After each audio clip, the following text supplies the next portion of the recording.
Hola, queridos alumnos. J'espère que vous allez toujours bien et que vous arrivez à travailler un minimum.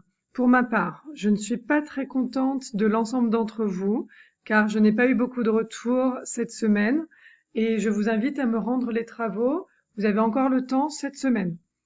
Là, je vous donne du travail maintenant pour 3 semaines, c'est-à-dire cette semaine plus les 2 semaines de vacances. Donc, il faudra me le rendre le lundi 27 avril, soit par mail, soit pouvez me le déposer dans la boîte qui est sur Pronote. Voilà, donc je vais dorénavant noter les devoirs sur 20, coef 1. Ça sera une note de bonification, c'est-à-dire que ça, seulement les notes au-dessus de la moyenne compteront, et ce qui pourra améliorer votre moyenne à partir de la reprise des cours.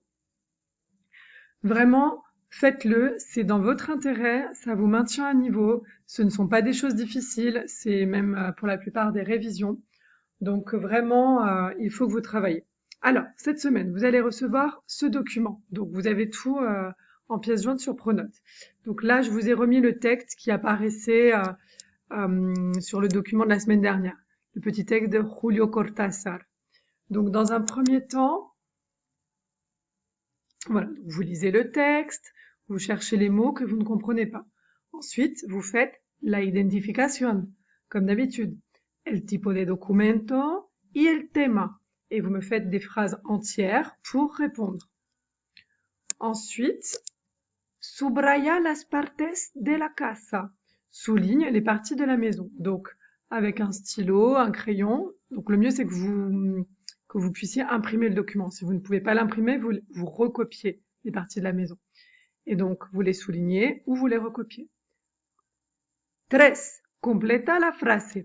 En la casa del texto hay. Dans la maison du texte, il y a. Donc là, c'est à peu près la même question. Vous recopiez les parties de la maison. Et vous apprenez ces parties de la maison. Ensuite, on passe sur un autre document, audio. Je vous mets un extrait maintenant de ce document audio que je vais vous mettre aussi en pièce jointe. Escuche.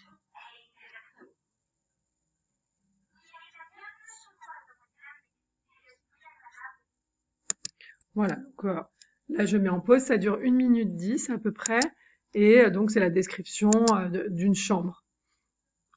Avec ce document, je vous envoie un texte à trous en PDF parce que donc le but, ça sera que vous complétiez ce texte en le complétant évidemment. Mais voilà, je voudrais que vous le recopiez. Ça vous fera aussi un exercice d'écriture. Donc vous recopiez toutes les phrases. Donc première écoute, vous copiez les phrases. Il y en a 6. Ensuite, vous écoutez une deuxième fois, segunda escucha, et vous faites cette partie-là. Voilà. Vous avez 3 semaines pour le faire. Je pense que si vous vous y tenez quelques minutes par jour, par semaine, vous aurez vraiment le temps de le faire. Et pour finir, buscar en el diccionario las palabras que no entiendes. Donc, dans un dictionnaire, vous cherchez les mots du texte que vous ne comprenez pas. Par exemple, el escritorio.